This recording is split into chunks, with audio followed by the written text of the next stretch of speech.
नमस्कार दोस्तों। आज डेट है 28 जुलाई 2021। स्वागत है का आपका द हिंदू के एडिटोरियल डिस्कशन में। ये एडिटोरियल डिस्कशन हम हिंदी में करते हैं। इसका पीडीएफ भी आपको हिंदी में मिल जाएगा। उसके लिए आप बोधा एस चैनल टेलीग्राम चैनल को ज्वाइन कर सकते हैं। इसका लिंक मैं डिस्क्रिप्शन में दे दिया हूँ। डिस्कशन करते हैं। आज हम दो आर्टिकल डिस्कस करेंगे। पहला जो आर्टिकल रहेगा वो मनरेगा से रिलेटेड रहेगा कि मनरेगा में प्रॉब्लम क्या है, खासकर भुगतान में। ठीक है, भुगतान को लेके जो प्रॉब्लम है इस पर राइटर बात कर रहे हैं। और नेक्स्ट जो आर्टिकल है वो खाद्य अध्यक्ष, मतलब आपके यदि सरप्लस होता है, ठीक है, तो खाद्य सरप्लस है तो उसके प्रबंधन को लेके क्या क्या उपाय करना चाहिए, क्या क्या प्रॉब्लम है, ये सारी चीज़ें डिस्कस करेंगे।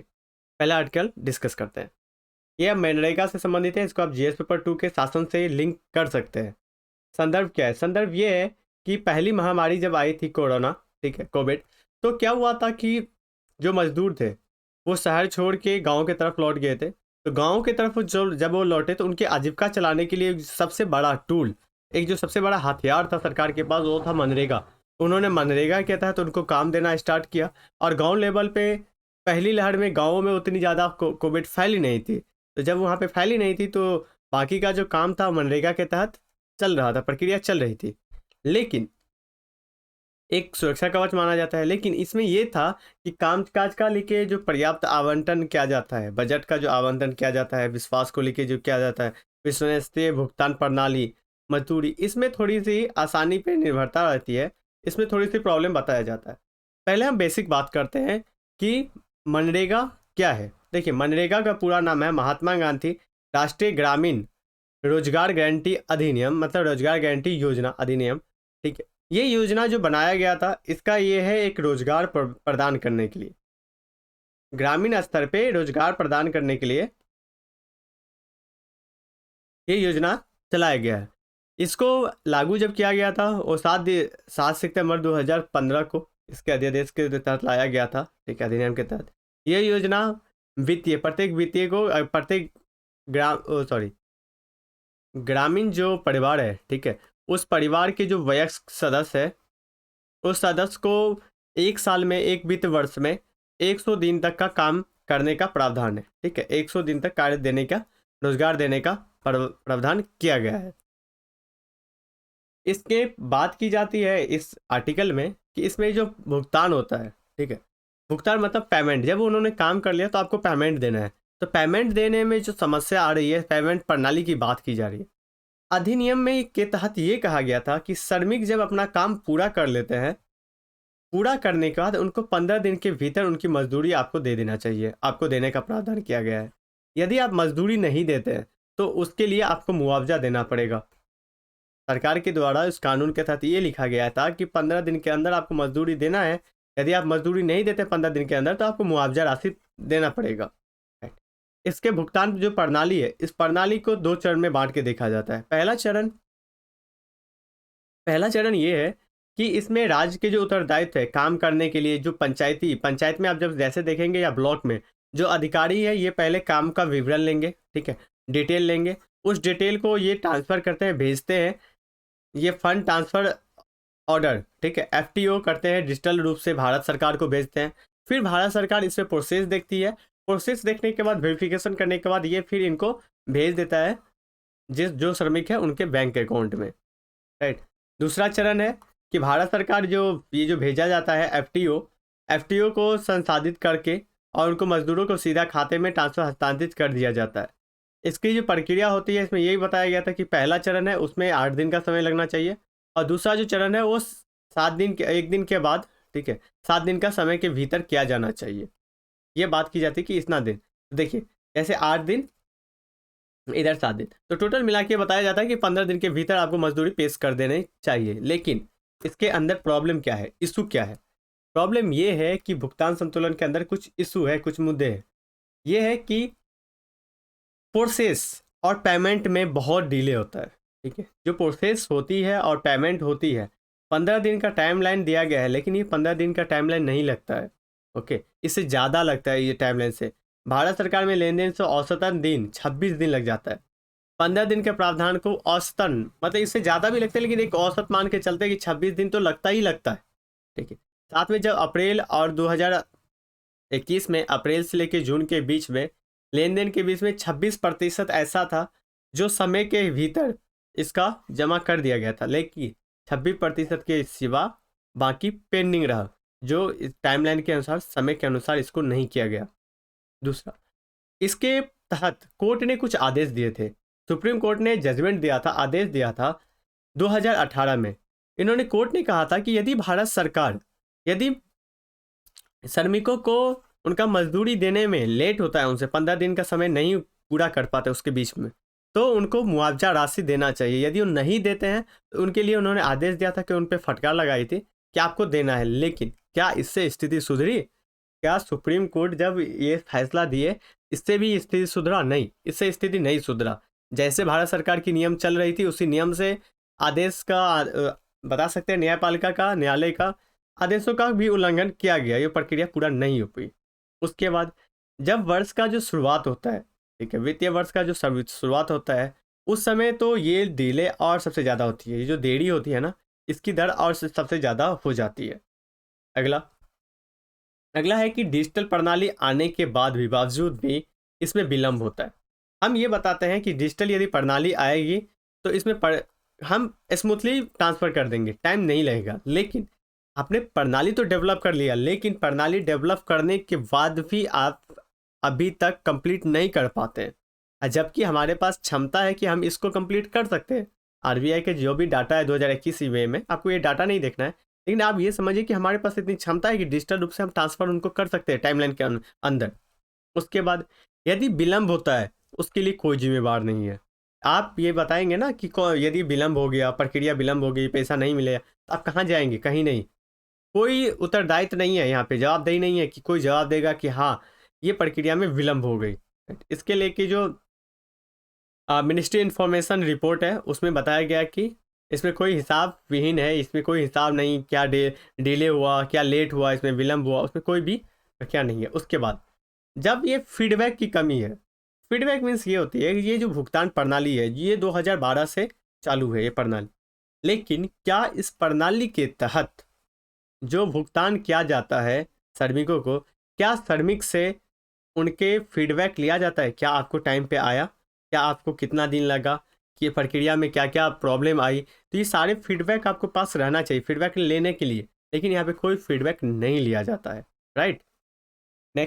नेक्स्ट है कि जाति आधारित जो भुगतान को अलग करने का प्रावधान किया गया भारत के सरकार के द्वारा, कि जो अनुसूचित जाति और जनजाति, एससी और एसटी जो कम्युनिटी के जितने भी है, ठीक है, इनके तहत इनको लाभ मिलना चाहिए। इनके लिए अलग से एक प्रावधान किया गया कि आप जाति आधारित डाटा निकालिए कि कितने जाति को, किस जाति को क्या मिलना चाहिए। लेकिन ये अच्छी पहल है, कोई दिक्कत नहीं है, ये पहल आपने अच्छी कहा, लेकिन इसमें कोई बिना डिबेट का, बिना बहस किए, पर्याप्त बहस किए आप इस तरह से प्रावधान नहीं लेके आ सकते। आपको इसके लिए डिबेट करना चाहिए संसद के अंदर कि हाँ ये लाना चाहिए या नहीं लाना चाहिए। बिना डिबेट का आपने लेके आ गया। उसके बाद इसमें ये बताया जाता है कि 2 मार्च को सरकार ने चालू किया था भुगतान को अलग करने के लिए, ठीक है। जो इनकी प्रक्रिया चालू है 2 मार्च से, इन्होंने ये बताया कि एससी एसटी जो श्रमिक है, जाति है, ठीक है, इनको भुगतान अलग से किया जाएगा क्योंकि उनको टाइम पे मिल जाए। थोड़ा सा भी डिले हो तो दूसरे जो है इनको ज़्यादा से ज़्यादा अमाउंट की ज़रूरत होती है और कम समय में, तो इनको टाइम टू टाइम मिले। तो इससे रिकॉर्डेड था कि इसमें यही हमने देखा कि किस तरह से भुगतान संतुलन, भुगतान प्रणाली में मनरेगा के तहत ये प्रॉब्लम आता है। राइट। अब हम दूसरा आर्टिकल डिस्कस करते हैं। वो आर्टिकल है खाद्य अध्यशेष मतलब आप सब बोल सकते हो सरप्लस, मतलब कि आपको जो लिमिट था, आपके पास जो जितने कंज्यूम करने का क्षमता है, उपभोग करने का क्षमता है, उससे ज़्यादा आपके पास उपज हो रहा है, उसको बोलते हैं अधिशेष। मतलब आपके पास सरप्लस है, उसका प्रबंधन करने की जरूरत है। जब आपके पास इतना था, ठीक है, अब आपके पास इतना हो रहा है, तो इस जो बाकी का जो इतना है इसको तो आपको मैनेज करना पड़ेगा ना, कि इसको हम किस तरह से यूज करेंगे। ठीक, इसको हम किस तरह से यूज कर सकते हैं, इसके लेके आपको ये सारी चीज़ें करने की ज़रूरत है। तो इसको आप जीएस पेपर 2 के शासन से भी कर सकते हैं, प्रबंधन से है तो आपको इसे लिंक कर सकते हैं। संदर्भ क्या है? संदर्भ ये है कि 2020, 19 और 20 में खाद्य प्रसंस्करण है, ठीक है, खाद्य की जो उपज है, उत्पादन है, वो रिकॉर्ड उत्पादन हुआ है। 296.65 मिलियन टन का उत्पादन हुआ है। जबकि बगानी उत्पादन ये बढ़ के हो गया है 320.48 मिलियन टन। ये जो है सबसे ज़्यादा अभी तक जितना भी हमारे पास उत्पादन हुआ करता था उसका सबसे ज़्यादा अभी सरप्लस है। और खासकर इतना ही नहीं, हम विश्व के उस देशों में भी शामिल हो गए हैं जो सबसे ज़्यादा उत्पादन करती है। हम खास तौर पे क्या उत्पादन करते हैं? हम दूध उत्पादन करते हैं, अनाज उत्पादन करते हैं, दालें उत्पादन करते हैं सबसे ज़्यादा, सब्जी, फल, कपास, गन्ना, मछली, मुर्गी पालन, पशु, तो ये सारे चीज़ें हम क्या करते हैं? उत्पादन करते हैं। आप एक समय देखिए कि हमारे पास सरप्लस मतलब खाने के लिए हम दूसरे देशों पे डिपेंड करते थे, वहाँ से अनाज आएगा फिर हम खाएंगे, लेकिन आज के डेट में हमारे पास सरप्लस है। ये एक अच्छी चीज़ है, अच्छी पहल है कि अब हमारे पास सरप्लस है, हम एक आत्मनिर्भर है इस पे, और ज़्यादा से ज़्यादा हम निर्यात करेंगे इन चीज़ों का, इससे हमें बेनिफिट होगी। लेकिन इसमें ये है कि यदि आपके पास सरप्लस होता है, राइट, तो उस सरप्लस को मैनेज करने के लिए आपके पास एक व्यवस्था होना चाहिए, एक कुशल सप्लाई प्रणाली होनी चाहिए, आपूर्ति जो श्रृंखला है उसको डेवलप करने की ज़रूरत है, जिसके तहत आप एक तो उपभोक्ता को भी बेनिफिट पहुंचा सकते हैं जो उपभोग करते हैं, उसके साथ साथ कृषि में जो आय कम है, किसानों की जो आय कम है, और खासकर सरकार के द्वारा 2022 तक किसानों का आय दोगुना करने के लिए वादा किया गया है, उसको भी पूरा करने के लिए उनके पास अपॉर्चुनिटी मिल सकती है। ठीक है, नेक्स्ट मुद्दा है, इसमें मैं इशू बात कर रहा हूँ कि यह क्या इशू है। इसमें एक कुशल जो घरेलू प्रणाली है उस प्रणाली का अभाव दिखता है, उस प्रणाली को बनाने की ज़रूरत है। भारत में सबसे ज़्यादा है कि अध्यादेश मतलब सरप्लस जो आपके पास है, वो अभी सबसे बड़ी चुनौती हमारे सामने आ रही है। वो सामने ये आ रही है कि एक तो व्यापार में जो नियम है, हमने एक टाइम था कि जब हमारे पास अलग कानून हुआ करता था, जब हमारे पास अध्यादेश नहीं रहता था, सरप्लस में नहीं रहता था फूड ईयर। लेकिन अब आज के डेट में जब हमारे पास अध्यादेश है, बेनिफिट है हमारे पास, तो हमें क्या करना चाहिए? हमें उसके अकॉर्डिंग अपने जो भी चीज़ें हैं, जो भी कानून है, उसमें बदलाव, उसमें परिवर्तन करने के लिए परिवर्तन करना चाहिए, क्योंकि उस समय की स्थिति कुछ और थी। अभी हमारे पास ये प्रबंधन के लिए एक उचित व्यवस्था और फ्रेमवर्क होना चाहिए। नेक्स्ट है, उसके अनुसार ही आपके जो प्रमुख सुधार है वो किया जाना चाहिए, और सरकार के द्वारा कुछ प्रावधान किया भी गया है जो इस तरह से है। आप देखेंगे कि आवश्यक वस्तु अधिनियम में संशोधन किया गया, जिसके तहत उसका उद्देश्य ये था कि warehouse, okay, warehouse आप बता सकते हो, फूड कोल्ड स्टोर, ठीक है, और मार्केट प्लेस, इनकी आपूर्ति को श्रृंखला को आधारभूत ढांचे के तहत निजी कंपनियों को भी इसमें जुड़ा गया। ठीक है, निजी निवेशकों को भी प्रोत्साहन किया गया कि वो भी यहाँ पे यदि आके करेगा तो सरकार के पास जो फंड है, पूंजी है, वो कम है, और ये कंपनियां यदि उसमें आके काम करेगी तो इनके पास एक ठोस इंफ्रास्ट्रक्चर, ठोस जो आधारभूत ढांचा है वो बन के हमारे सामने आएगा। ठीक, उसके बाद दूसरा जो कानून बनाया गया था वो था किसान उपज उपज व्यापार और वाणिज्य, ठीक है, अध्यादेश 2020। इसके तहत क्या किया गया था कि मुफ्त व्यापार के लिए सुगम हो, मतलब आपके व्यापार जो होना चाहिए वो मुक्त होना चाहिए। और इसमें यह भी प्रावधान था कि पहले ये था कि सिर्फ आप मंडियों में ही अपना सामान बेच सकते हो, लेकिन नहीं, अब यह है कि आप मंडी से बाहर भी जाके अपने सामान को सेल कर सकते हैं, आप बेच सकते हैं, राइट। इसलिए लेके था, इसी कानून को लेके अभी कृषि आंदोलन चल रहा था। हम पॉइंट टू पॉइंट देखते हैं, उस चीज़ों पे नहीं जाएंगे। उसके बाद है मूल दस्तावेज कृषि सेवा पर किसान, ठीक है, समझौता अधिनियम। इसके तहत ये है कि किसानों के जो तरीका है, प्रसंस्करण है, प्रोसेस है, उसमें पारदर्शिता की ज़रूरत है। ठीक है, पारदर्शिता की ज़रूरत करनी चाहिए, समूह करनी चाहिए, और बड़े जो खुदरा विक्रेता है और निर्यातक है उनको बीच में जुड़ाव होना चाहिए। ठीक है, जो किसान है, किसानों के बीच में, और जो निर्यात करते कंपनियों के बीच में एक मिलाने की प्रक्रिया है, जिसके तहत आप देख सकते हो इनाम, सरकार ने इनाम लेके आई है कि इनाम एक व्यवस्था इंफ्रास्ट्रक्चर करता है कि आप डिजिटल रूप से जा सकते हैं। तो ये सारी चीज़ें, ये सारी प्रक्रिया गवर्नमेंट के द्वारा स्टेप उठाया गया है इसमें सुधार करने के लिए, जो सरप्लस है उसको प्रबंधन करने के लिए। इसके साथ साथ कुछ राइटर के द्वारा वे फॉरवर्डेड बताया जाता है, आगे कड़ा में ये बताया जाता है कि आपको सरकार को क्या करना चाहिए और किस चीज़ों की करने की ज़रूरत है।